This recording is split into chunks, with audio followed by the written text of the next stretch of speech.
les petits conseils dans le mode d'emploi du PAX, on le met en route maintenant, donc on va certainement en savoir plus dans un an ou deux qu'aujourd'hui, mais il y a déjà un certain nombre de choses qu'on a vues quand on a fait les simulations.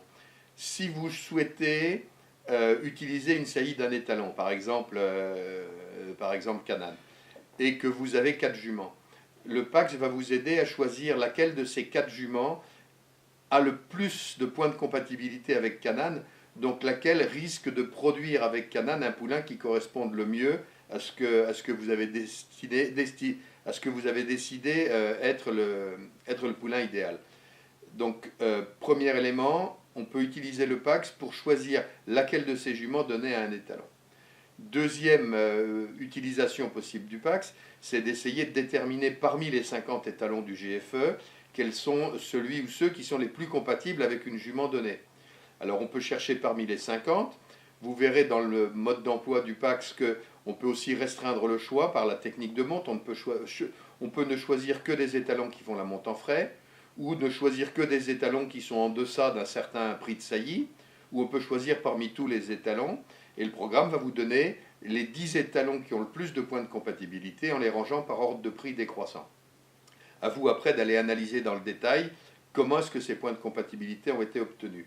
Et moi, ce que je conseille, c'est de faire la recherche en plusieurs fois. C'est-à-dire de partir avec votre jument et de remplir les 7 ou 8 critères qui vous paraissent les plus importants, les plus faciles à évaluer et les plus extrêmes de votre jument. Par exemple, si elle a une très jolie tête, si elle a un pas qui est très court, si elle manque d'équilibre au galop, ou si elle a une épaule un peu verticale, enfin, les caractéristiques les plus importantes. Prenez-en 7 ou 8, faites tourner le programme. Il va vous donner 10 étalons, notez-les.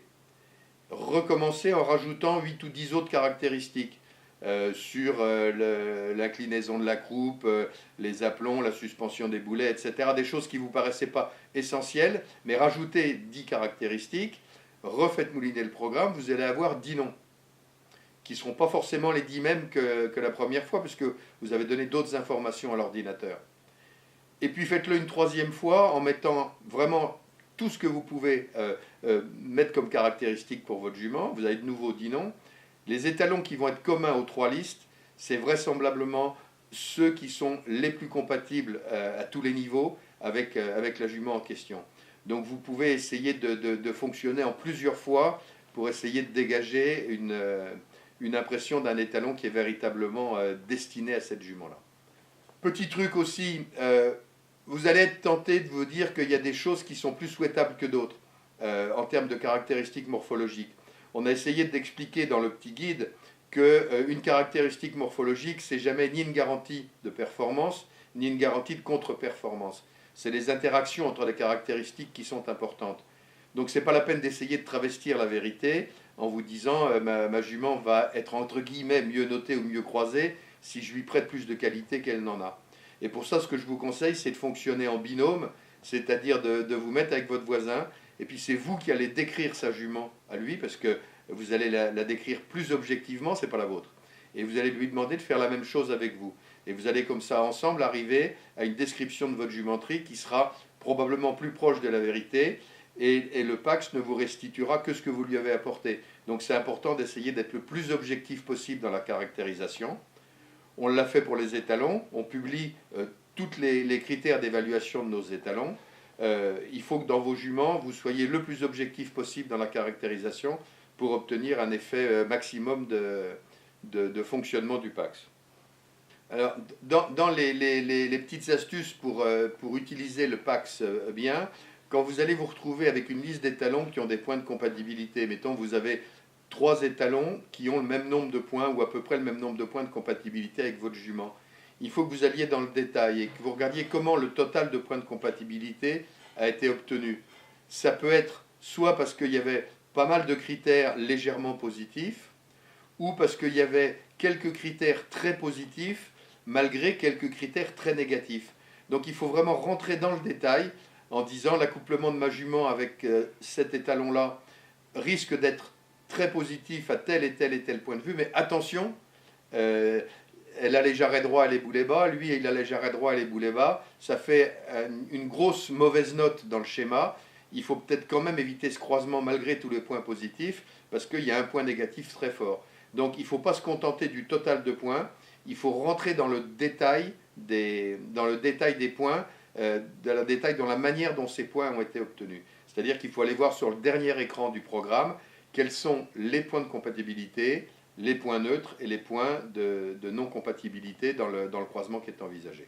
Dans les conseils de mode d'emploi, je conseille également vivement de ne pas s'intéresser uniquement à une famille de critères.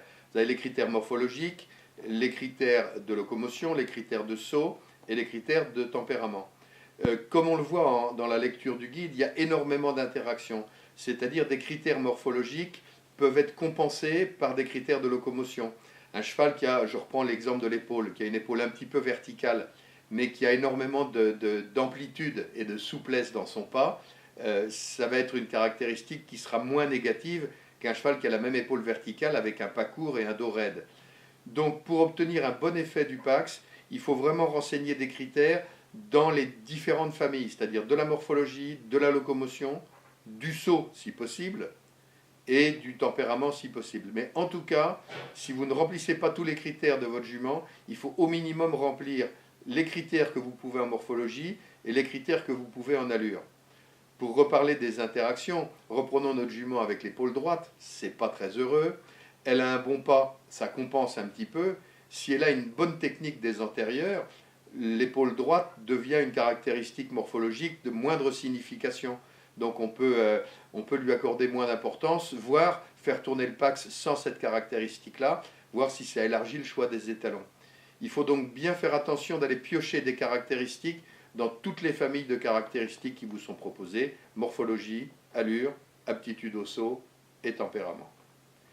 Et puis alors, dernier conseil, dernier truc et astuce, ce n'est pas un ordinateur qui va décider à votre place d'un accouplement. Il y a le mariage décent, et puis il y a l'aspect instinct, il y a l'aspect feeling. Vous avez vu sur des terrains de concours hippiques des poulains qui vous plaisaient, des chevaux qui vous plaisaient. Cet aspect du feeling, il est extrêmement important aussi. Il est difficile à quantifier, c'est pour ça qu'on ne le met pas dans le PAX, hein. Mais à la fin, on vous donne des faits objectifs, et puis c'est vous qui décidez, vous ne laissez pas intimider.